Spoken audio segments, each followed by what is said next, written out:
어떤 한 사람이 죽어서 천국에 갔어요. 한 방에 가보니 사람은 없고 귀만 가득하게 모여 있는 거예요.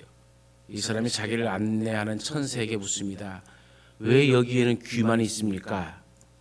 이 천사의 대답이 걸작이죠. 이 귀는 모두 성도들의 귀입니다. 말씀을 들을 귀만 구원받아서 온 곳입니다. 말씀을 열심히 들었지만 들은 대로 살지 못했기에 귀만 왔습니다. 또 다른 방에 이르게 되었습니다. 근데 거기에는 입만 있어요. 너무 궁금해서 묻습니다. 아니 여기에는 왜 입만 있습니까? 그러자 천사가 하는 말이 이 입은 모두 목사들의 입입니다. 말씀은 많이 전했지만 전한 그 말씀대로 살지 못해 입만 구원받았습니다. 그러더랍니다. 그냥 웃어넘기기에는 찔리는 것이 너무나도 많은 유머죠. 사실 이 이야기처럼 성도나 목사가 강단에서 선포되어지는 하나님의 말씀을 우리의 삶에 잘 적용하지도 못하고 반복되어지는 죄악 가운데 살아가는 것이 오늘을 살아가는 우리들의 문제입니다. 이렇게 반복되는 실수와 죄악 가운데 살아가고 있는 우리의 삶을 보면은 꼭 사사시대를 보는 것 같아요. 성경에서 사사시대에 관한 기록은 사사기, 또 룻기, 사무엘상 1장부터 9장까지의 내용이 사사시대의 이야기입니다. 사사기는 총 21장으로 구성되어 있는데 1장부터 16장까지는 사사가 등장하는 사사시대고 17장부터 21장까지는 사사가 등장하지 않는 사사시대예요. 1장부터 16장에는 외적의 침묵으로 인해서 이스라엘 백성들이 여호와께 부르짖고 하나님께서 사사를 보내셔서 이스라엘을 구원하셨습니다. 다시 말씀드리면은 이스라엘이 범죄하고 또 이웃 나라가 침략을 하고 그러면 이스라엘 백성들이 하나님께 부르짖으면 여호와께서 사사를 보내셔서 구원하는 그런 역사가 계속적으로 반복이 되어지죠. 이런 모습을 사사기 사이클이라 이렇게 얘기합니다. 반면 17장부터 21장에는 이웃 나라의 침입이 없습니다. 이스라엘 내부에서 발생하는 범죄에 관한 기록이죠. 부르짖지 않으므로 하나님의 구원이 나타나지도 않습니다. 하나님께 부르짖으면 하나님께서 역사하시고 하나님께 부르짖지 않으면 하나님께서 역사하지 않으신다는 교훈을 우리가 얻을 수가 있죠. 이것이 사사기를 통해서 우리에게 주시는 굉장히 중요한 메시지입니다. 그럼 이 사사시대의 문제가 무엇입니까? 반복되어지는 죄악입니다. 사사기를 한마디로 요약한다면 반복되어지는 죄입니다. 오늘 우리는 말씀을 통해서 이 사사시대의 특징을 살펴보고 오늘을 살아가는 우리에게 주시는 하나님의 메시지를 들어야 됩니다. 그러면 사사시대는 어떤 시대였습니까? 첫 번째, 사사시대는 평탄한 길만 추구하는 시대였죠. 사사기 17장 6절에는 그때에는 이스라엘의 왕이 없으므로라는 말이 나옵니다. 에브라임 지파 출신 미가와 그의 가정에 대한 이야기가 나오면서 이 이야기가 나오는 거죠. 미가가 자기 어머니의 은을 훔쳤는지 안 훔쳤는지 모르지만 보관하고 있었습니다. 은 1100이다 이렇게 얘기합니다. 은 1100이라는 것은 12.7kg 정도 되어지는 무게입니다. 어머니가 그 일로 인해서 저주를 막 퍼붓기 시작합니다. 그러자 미가가 그 소리를 듣고 어머니에게 그 은을 돌려줍니다. 그 은을 되돌려받은 미가의 어머니는 자기가 저주한 것이 있으니까는 자기 아들을 다시 축복하고 은 200개를 내주어서 은장 3개에게 주어서 신상을 만듭니다. 그리고 그 신상을 자기 집에다 딱 세워놓습니다. 미가는 그것을 보고 나서 에봇과 드라빔을 또 만듭니다. 그 신상을 섬기기 위하여 자기 아들을 제사장으로 삼습니다. 이런 행동은 이방인들이 우상을 섬기겠다는 행동이죠. 이 드라빔이라는 게 뭡니까? 우리가 잘 알고 있듯이 가정의 신이죠. 우리가 일본 사람들 얘기하면 신사라 이렇게 얘기하는 겁니다. 그런데 바로 이런 모습이 그 당시 이스라엘 사회에서 흔히 볼 수 있는 모습이었습니다. 미가와 그의 어머니를 비롯해서 이스라엘 백성들은 장시간 이방 사람들이 그러한 모습을 계속해서 봐오다가 이제는 한 번 보고 두 번 보고 자꾸만 보고 싶네. 그러면서 이제 자기 집에다 아예 만들어 놓고 그 우상을 만들어 놓고 신상을 만들어 놓고 살아가는 것이죠. 자기들이 섬기는 하나님도 이방인들이 섬기는 우상과 다를 게 뭐가 있느냐? 많은 신 중에 같은 신 아니냐? 하나의 신이다.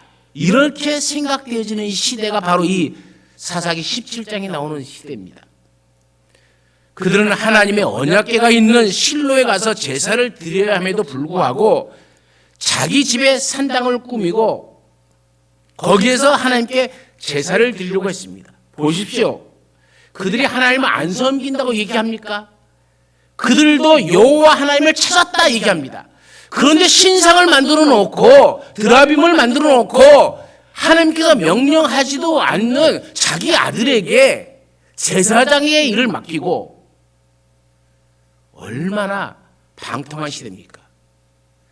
왜 그렇게 됐습니까? 편리하고 쉽고 편리하기 때문에.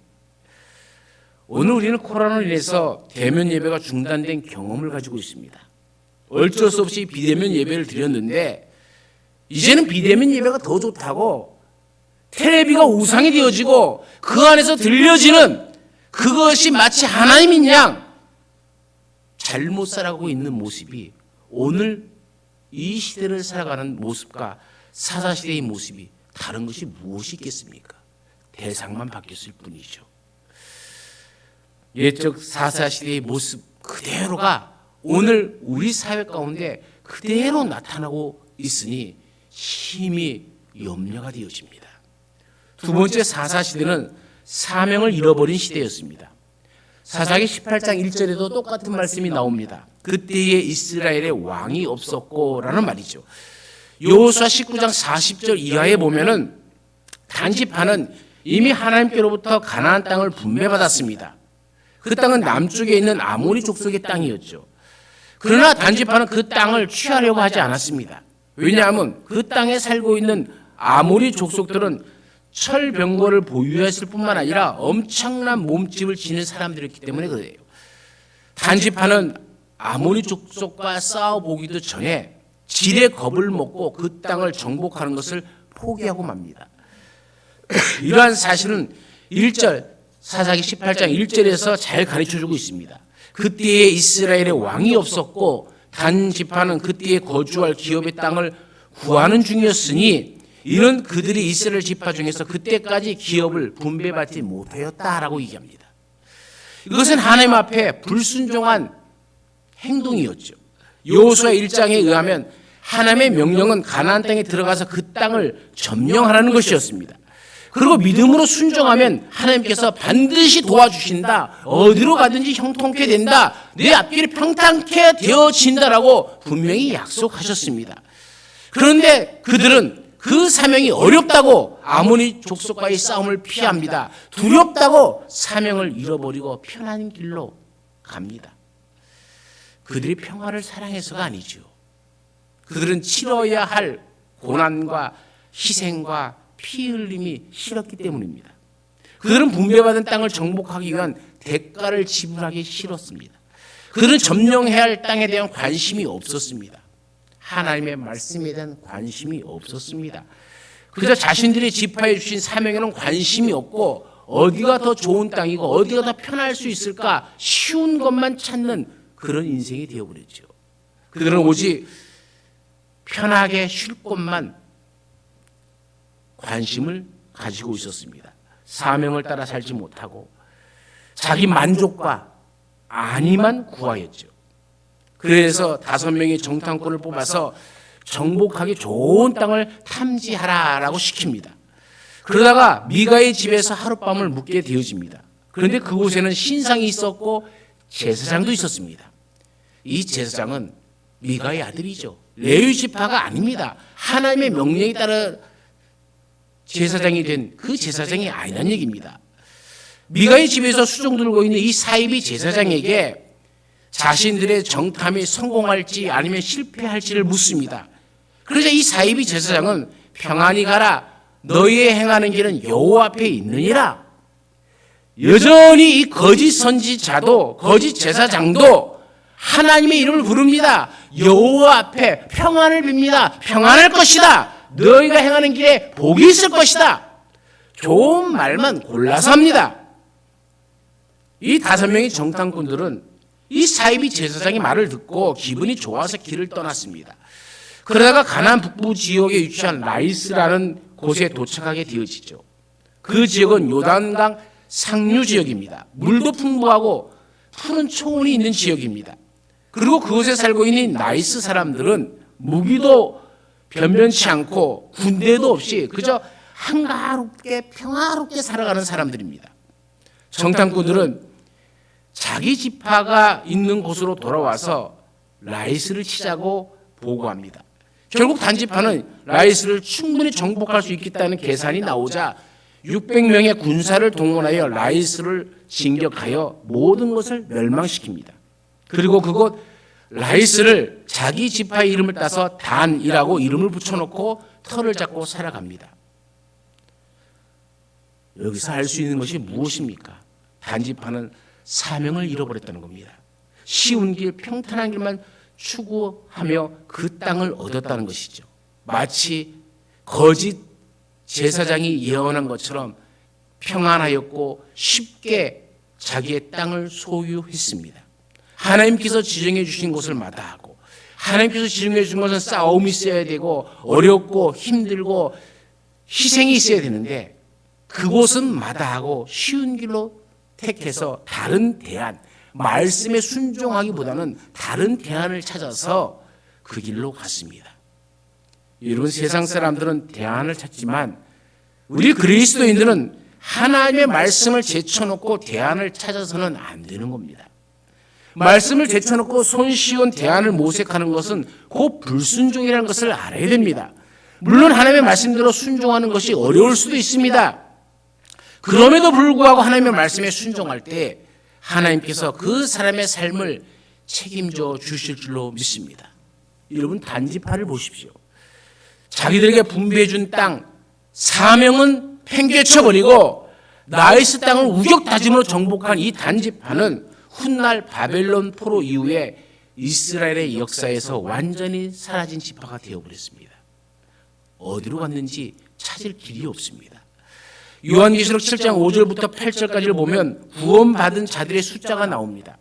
각 지파별로 12,000명씩 총 14만 4천 명이 나오는데 단지파는 아무리 찾아봐도 나오지 않습니다.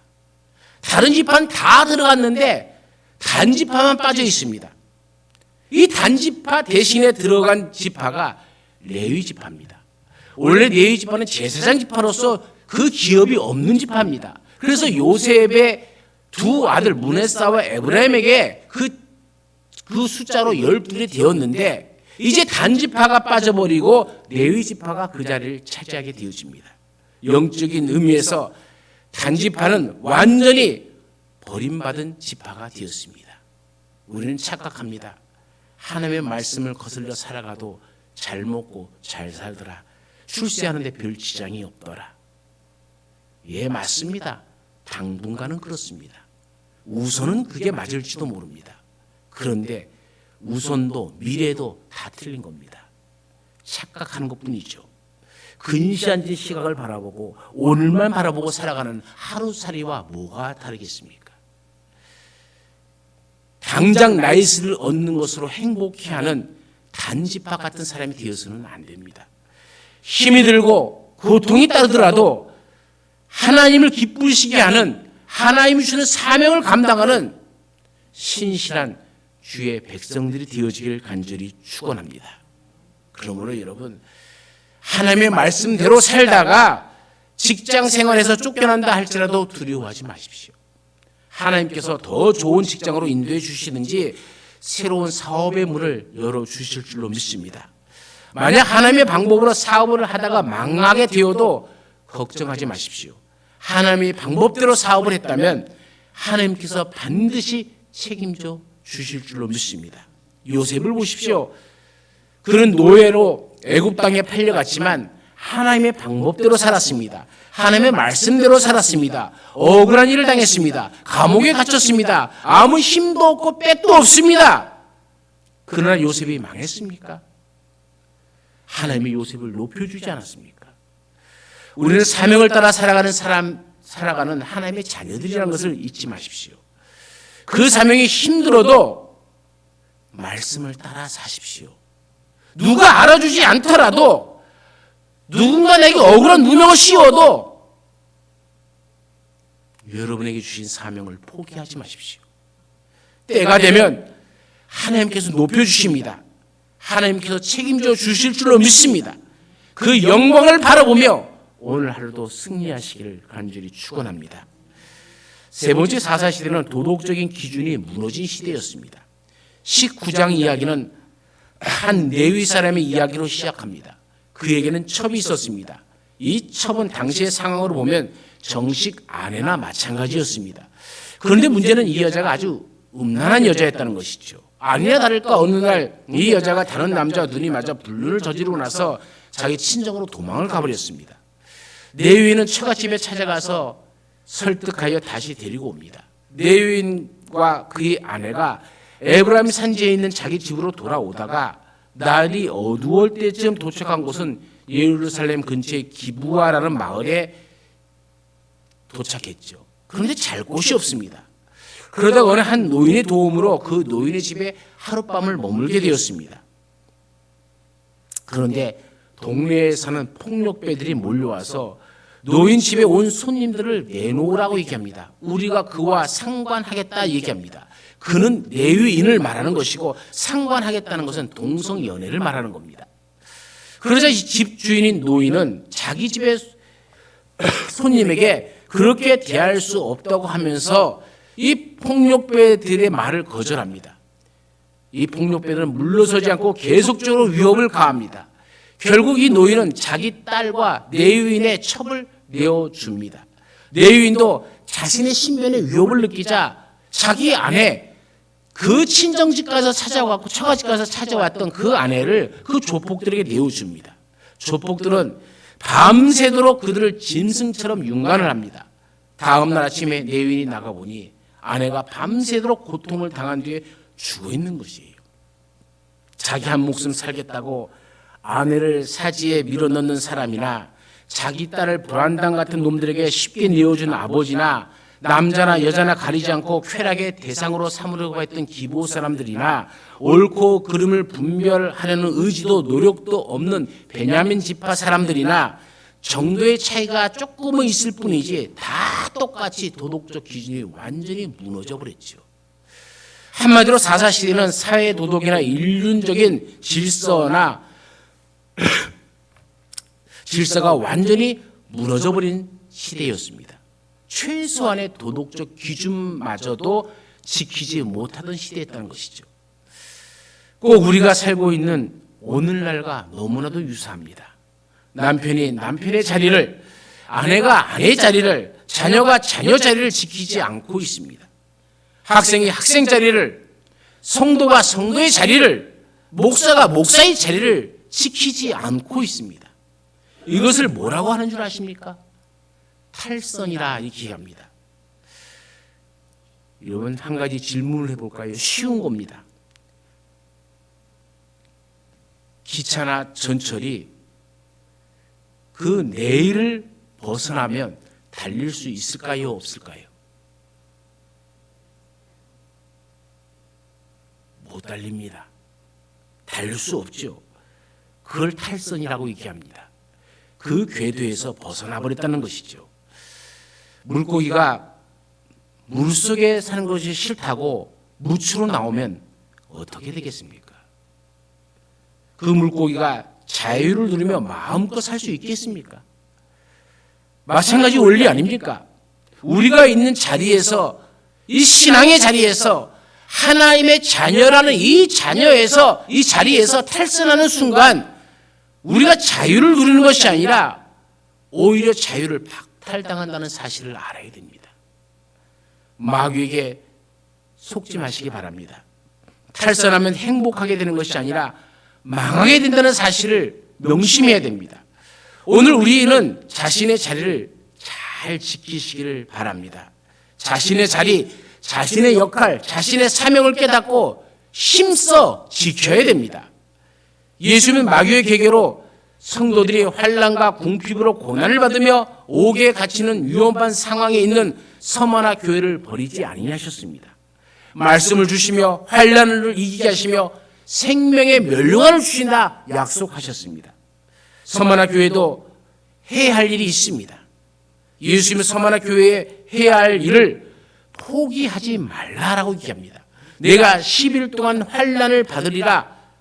그러나 포기하지 말고 죽도록 충성하라. 그리하면 생명의 멸류관을 내게 주리라.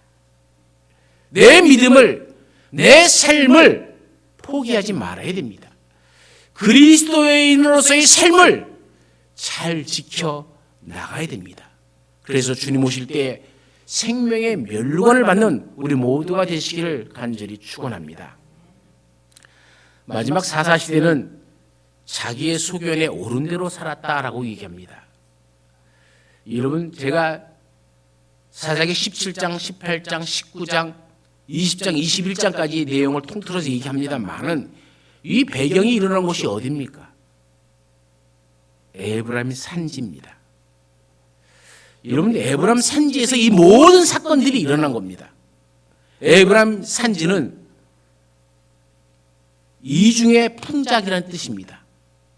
모든 것이 풍요로웠습니다. 강수량이 풍부해서 연평균 강수량이 76cm가 넘었고 비옥한 테라로사 토양으로서 포도, 무화과, 올리브, 석류, 아몬드 등 풍성한 농작물을 생산하는 곳이 에브라임 산지입니다. 또 에브라임은 우리가 잘 알고 있는 에발산, 그린심산 등이 있고 수가성, 사마리아, 길갈, 아이성 등도 있는 곳이죠. 후에는 북이스라엘의 수도가 된 땅이기도 합니다. 그들은 부유했습니다. 모든 것에 넉넉했습니다. 부유했기에, 넉넉했기에 하나님을 더 잘 섬기는 자리에 서는 것이 아니라 은혜를 망각하는 자리에 서는 겁니다. 그래서 자기의 소견에 옳은 대로 행하였습니다. 우리가 얘기했지만 사사기 17장 6절에도 그때에는 이스라엘의 왕이 없으므로 18장 1절에도 그때에는 이스라엘의 왕이 없었고 19장 1절에도 이스라엘의 왕이 없을 그때에, 그리고 마지막 결론 21장 25절에 그때에 이스라엘의 왕이 없으므로 라는 말이 계속적으로 나옵니다. 왜 왕이 없었다고 이렇게 반복해서 나옵니까? 그리고 이 왕은 무엇을 말하는 겁니까? 사사 시대에 없다고 했던 왕은 누굴까 하는 데는 세 가지의 견해가 있습니다. 첫 번째는 아마 이 왕은 사사였을 것이다 라는 생각입니다. 사사라고 보는 근거는 1장부터 16장까지 등장했던 사사가 17장부터는 등장하지 않기 때문입니다. 아직 왕정시대에 들어가지는 않았으니 왕이 없는 것은 말할 것도 없지만 사사시대의 힘이 확실함에도 불구하고 사사가 없다는 것, 그것을 왕이 없었다라고 표현하지 않았을까 하는 생각이죠. 두 번째로는 생각은 문자 그대로 왕입니다. 기록된 그대로 왕이라는 얘기죠. 사사시대는 왕정시대가 아니므로 왕이 없음을 보여주고 있는 것이다. 사사기 기자는 이스라엘 타락상을 보면서 왕이 있어야 함을 주장하는 것으로 보는 것이죠. 사람을 통치하는 왕이 없을 때 어떻게 되어지는 것을 보여주면서 왕정시대의 도래를, 그 필연성을 이야기하는 것처럼 보입니다. 세 번째로는 왕이 가리키는 것이 있습니다. 그 왕은 바로 하나님이시다라는 이야기입니다. 우리가 시편 145편 1절과 2절에는 왕이신 나의 하나님이여 내가 주를 높이고 영원히 주의 이름을 송축하리이다라는 찬양이 나오죠. 하나님을 믿는 사람들에게 있어서 하나님은 왕이십니다. 마음에 하나님을 모시지 않음으로 인하여 범죄하게 되었음을 주장하고 있는 그런 모습이죠. 사사기 17장과 21장에 기록된 왕은 사사기 21장 25절 후반부를 보면 그 답이 나옵니다. 사람이 각각 그 소견에 옳은 대로 행하였더라. 여러분 어떤 왕이 없을 때 이렇게 될까요? 사사일까요? 왕일까요? 하나님일까요? 사사가 있고 왕이 있어도 사람이 각각 그 소견에 옳은 대로 행할 수 있습니다. 우리나라 보십시오. 대통령 있지만 여러분 각자 대통령의 뜻이 아니라 자기 소견에 옳은 대로 하잖아요. 그러나 하나님께서 각 사람의 마음에 계신다면 어느 누구도 각각 그 소견에 옳은 대로 행할 수가 없습니다. 우리 마음에 하나님이 계신다면 하나님의 뜻대로 살게 되어지고 우리 마음에 하나님이 계시지 않는다면 우리 소견에 옳은 대로 살게 되어지는 겁니다. 그러므로 이 왕은 하나님을 가리키는 말이 되어집니다. 그러면 왜 그때에 왕이 없었습니까? 왜 하나님이 없다는 말을 표현합니까? 그 이유를 알려면 하나님이 계셨던 때를 바라봐야 됩니다. 여호와 하나님께서 등장하는 경우를 보십시오. 사사기 3장 1절, 5절, 9절, 또 사사기 4장 3절과 4절, 15장 18절과 19절, 16장 28절, 그 외에도 사사기의 수많은 곳에서 하나님이 등장하는 장면이 나옵니다. 거기에는 공통적인 말이 있습니다. 이스라엘 자손이 여호와께 부르짖으매, 이스라엘 백성이 부르짖어서 삼손이 부르짖었더니 삼손이 여호와께 부르짖어, 이렇게 하나님께 부르짖는 장면이 나옵니다. 하나님께서 역사하시는 조건이 무엇입니까? 하나님이 언제 함께 하십니까? 사사기 1장부터 16장까지 해서 우리에게 가르쳐주는 교훈은 하나님은 부르짖는 자에게 함께 하신다는 겁니다. 여호와께 부르짖을 때에 여호와께서 나타나셨습니다. 그런데 사사기 17장부터 21장에는 왕, 즉 하나님이 없었다는 것은 부르짖음이 없었음을 보여줍니다. 여호와께 부르짖음이 없는 곳에는 여호와께서 임재하지도 않으셨고, 여호와께서 임재하지 않으시는 곳에는 자기 소견에 옳은 대로 살았음을 사사기는 그대로 우리에게 보여주고 있습니다. 그러면 왕이 계시면, 하나님이 계시면 어떻게 됩니까? 사람들은 자기 소견에 옳은 대로 행하지 않고 하나님의 뜻대로 행하게 되어집니다. 자연계에는 진공상태는 없습니다. 우리 마음도 마찬가지죠. 우리의 마음에도 항상 어떤 세력이 존재합니다. 하나님 아니면 사단입니다. 우리 마음에 하나님이 계시면 하나님의 뜻대로 사는 것이고, 우리 마음에 하나님이 계시지 않으면 아무것도 없는 것이 아니라 사단의 뜻대로 살아가게 되어지는 거예요. 그러면 왜 자기 소견에 옳은 대로 행할까요? 사단은 속이는 자이기 때문에 그렇습니다.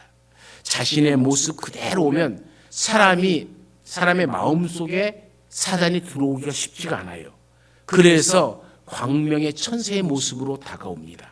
우리가 17장, 18장, 19장, 20장, 20장 계속 보십시오. 이들이 여호와 계속합니다. 내가 여호와 앞에 제사 드린다, 여호와 앞에 한다. 하나님의 뜻대로 하지 않고 자기의 뜻대로. 여러분, 이단이 무서운 게 뭡니까? 하나님을 안 부르짖습니까? 하나님을 부르지 않는 게 아니에요. 예수님을 믿는다고 해요.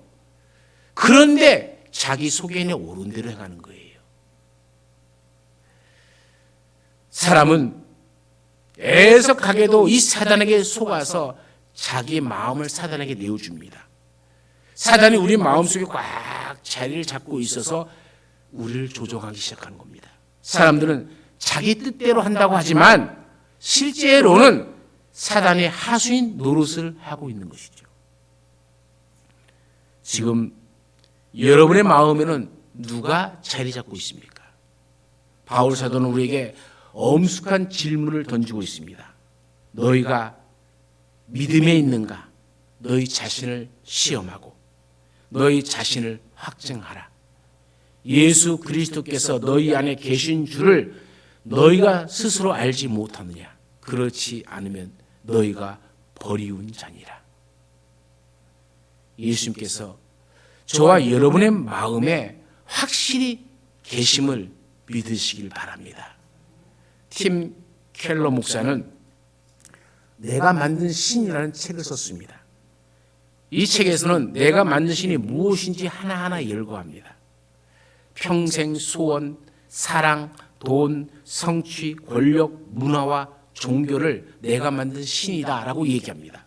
평생 소원, 오래 간절히 바랄수록 그 소원은 내 삶 속에서 우상이 되어져 버린다는 거예요. 사랑에 속고 속다 환멸의 노예가 되어져 버린다는 거죠. 돈이요, 풍족한 소유와 소비로도 영혼의 헐벗음을 면치 못한다는 겁니다.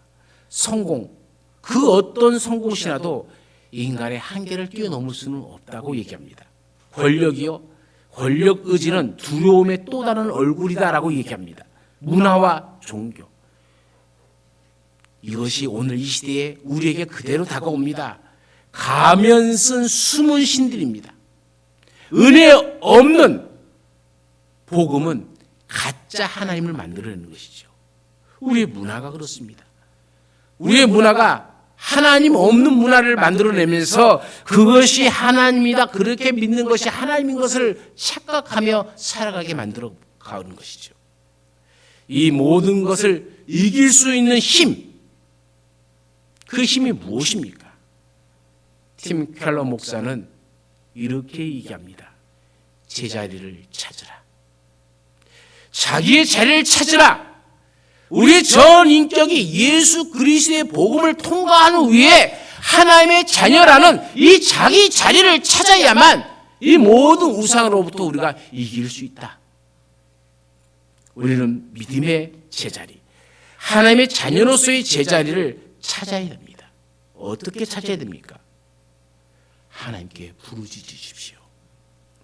우리의 사정을 다 알고 계시는 하나님께서는 우리가 부르짖기를 원하십니다. 우리가 부르짖으면 하나님께서 응답해 주십니다. 예레미야 33장 3절에 뭐라고 얘기합니까? 너는 내게 부르짖으라. 내가 내게 응답해 갖고 내가 알지 못하는 크고 비밀한 일을 내게 보이리라. 부르짖는다면 우리는 하나님의 구원을 볼 수가 있습니다. 두 번째로는 하나님 앞에 머물러 있어야 됩니다. 하나님께서 우리의 마음에 들어오심을 알 때까지 하나님 앞에 머물러 계십시오. 하나님 앞에 머물러 있다 보면 불안했던 마음도 편안해지고 요동하던 마음이 안정을 다시 찾게 될 것입니다. 하나님께서 마음에 좌정하신 것이죠. 이렇게 되기까지 지체하는 것처럼 보일 때도 있습니다. 나는 급한데 하나님 왜 빨리 이 일을 이루어 주시지 않는 겁니까? 급한 마음도 있죠. 지체해야 되는 까닭은 우리의 마음에 오랫동안, 너무 오랫동안 사단이 자리 잡고 있었기 때문에 익숙한 것과 결별하는 데는 우리 자신의 시간이 걸리기 때문에 그래요. 하나님을 마음에 모시게 될 때에 우리는 하나님의 말씀에 순종하게 되어집니다. 어렵기만 하던 순종이 쉬워지고 이제 죄로부터 자유함을 얻게 되어지는 겁니다. 사랑하는 여러분, 사사 시대는 사람들이 쉬운 길, 평탄한 것만 추구했습니다. 하나님께서 주신 사명을 잃어버렸습니다. 최소한의 도덕적 기준마저도 없었습니다. 하나님의 뜻이 아닌 자기 소견에 옳은 대로 행했습니다. 오늘 우리의 모습은 어떠합니까? 우리도 쉬운 길, 평탄한 길만을 추구하고 있지는 않습니까? 우리도 하나님이 내게 주신 사명을 잃어버리고 있지 않습니까? 우리의 도덕적 기준은 사사시대보다 나은 것이 뭐가 있습니까? 우리는 자기의 소견이 아닌 하나님의 뜻대로 산다고 자신 있게 말할 수 있습니까? 여러분의 왕은 누구입니까? 하나님이 여러분의 진정한 왕이 되시기를 축원합니다. 우리의 왕 되신 하나님께 찬양하며 사시기를 바랍니다. 주의 이름을 높이고 영원히 주의 이름을 송축하십시다. 날마다 주를 송축하십시다. 영영이 주의 이름을 찬양하시길 바랍니다. 여호와의 광대하심을 찬양하고 대대로 주의 행사를 크게 칭송하며 주의 능한 일을 선포하며 살아가십시다. 왕이신 나의 하나님, 내가 주를 높이며 영원히 주의 이름을 송축하리이다. 이 찬양이 우리의 삶이 되어지고 경험이 되어지고 우리의 인생이 되어지기를 간절히 축원합니다. 언제나 우리 가운데 함께 하신 하나님, 우리의 모습을 뒤돌아보며 우리의 잘못된 모든 것들을 주 앞에 내어놓고 회개합니다. 편리만을 추구하고 쉬운 길만 추구하고 힘들다고 어렵다고 내 사명 팽개쳐버리고 도덕적 윤리 기준은 세상 사람들과 똑같은 기준이 되어서 죄가 죄인 줄도 모르는 그런 속에서 하나님의 뜻하고는 상관없이 자기 속에 옳은 대로 내 생각대로 내 멋대로 내 마음대로 내 이성대로 내 논리대로 살아가고 있지는 않습니까? 주님, 우리의 모든 죄악을 용서하여 주옵소서. 이제 우리의 왕은 하나님 한 분만임을 고백합니다. 하나님이 우리의 진정한 왕이심을 믿습니다. 하나님을 찬양하며 하나님을 높이며 영원히 주님 만나는 그 순간 그날까지 주를 칭송하며 살아가는 우리의 삶이 되게 하옵소서. 언제나 우리와 함께 하시는 예수님의 이름으로 기도드리옵나이다. 아멘.